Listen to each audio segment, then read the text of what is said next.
hatte neulich gerade Geburtstag und diesen Tag vergesse ich nie.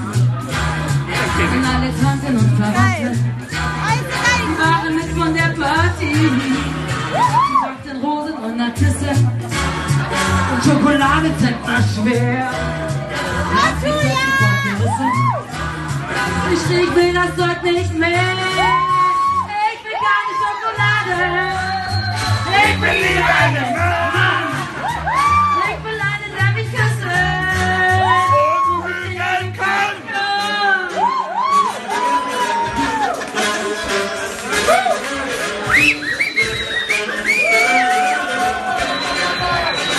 Ich kaufte Sonntag auf dem Rummel 20 Pfennig mir ein Los. Ich hab auch wirklich was gewonnen. Doch die Enttäuschung, die war groß. Ich gewann dort einen Teddy.